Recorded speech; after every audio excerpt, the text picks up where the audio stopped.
अपना नाम क्या आपका? जय किशन दलाल, कहाँ के हो?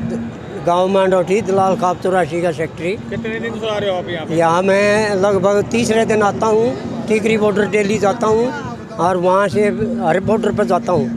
मेरा कहने का भैया मतलब जो आप पूछ रहे थे ब्रिटेन के प्रधानमंत्री ने ये क्यों रद्द किया, उनको कोरोना का तो बहाना है।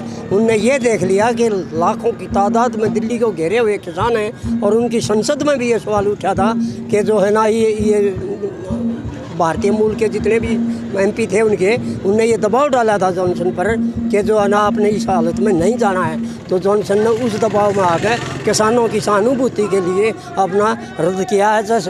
सरकार अपनी कुछ भी स्पष्टता करे, सच्चाई से ये परे है। सच्चाई तो ये आप बोलते हो किसान इतने शहीद हुए हैं, क्या देगा, हम कोई उम्मीद नहीं रखते क्योंकि पुलवामा में हमारे 400 सैनिक मर गए थे और ये बंगाल के अंदर मीटिंग कर रहा था, जबकि इसको 3 बजे ये पता चल गया था कि 440 जवान हमारे सीआरपी के शहीद हो चुके हैं। अपनी मीटिंग नहीं ख़त्म करी क्योंकि इसको ये पता है कि इतना मीटिंग ज़रूरी है। ये प्रधानमंत्री नहीं, ये चुनाव मंत्री का कार्य कर रहा है। चुनाव में रहता है चाहे कोई मरो, हमारे रोज़ किसान भाई मर रहे हैं, रोज़ हमारे सैनिक भाई मर रहे हैं। प्रधानमंत्री एक शब्द तक नहीं बोलता, कम से कम भगवान इसको सद्बुद्धि दे, न्यू तक कह दे भाई जो कुछ हो रहा है गलत हो रहा है, मगर ये कुछ भी नहीं बोलता। ये ही इसकी मानसिकता को दर्शाता है कि ये कितना किसानों का हितैषी है, कितना सैनिकों का हितैषी है। कल भाजपा के तो सांसद को पंजाब के मिले हैं, बुलाए, योगी ने भी हाँ, उनने बहुत अच्छी बात कही है। उनने ये कहा है कि जो किसानों की हालत हो रही है उस पर ध्यान करो, गौर करो। तो उनसे कुछ जवाब आया था कि कुछ सरकार नरम पड़ेगी हैं, मगर हमें तो लगती नहीं ये नरम पड़ जाएगा क्योंकि ये कोऑपरेट कराने का जो ना पाया हुआ अब्दुल्ला है और ये उन्हीं की मदद करेगा, हमारी मदद नहीं करेगा। प्रधानमंत्री ऐसे नहीं होते।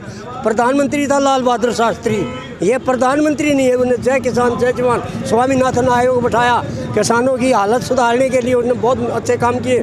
और ये तो पेंडा छुटाना चाहता है किसान से कि आप कॉरपोरेट घराना सुलटेगा और तुमने जो है ना इससे पेंडा छुटा, कोई खरीदे इनकी, चाहे मिट्टी के भाव खरीदो और चाहे सोने के भाव खरीदो, इसका कोई लेना देना नहीं है। ये किसी पूरे हिंदुस्तान के A to Z इंसान का दुश्मन है। न्यूनतः डीए कर्मचारियों का खोज लिया कोरोना की आड़ में, इधर से कोरोना की आड़ में काले कानून ला दिए, इधर स्टूडेंटों का बैठा गोल कर दिया। पूरे देश के स्टूडेंट रोड पर घूम रहे हैं मगर उनका कोई ख्याल नहीं। क्या जो बच्चे 1 साल से किताब नहीं उठा रहे क्या वो पढ़ जाएंगे? सारे हिंदुस्तान को वापस उसी गुलामी की जंजीर में जकड़ने के लिए ये तैयार हो रहा है ताकि पढ़ लेकर ये तुम्हारी गर्दन ना पकड़ ले।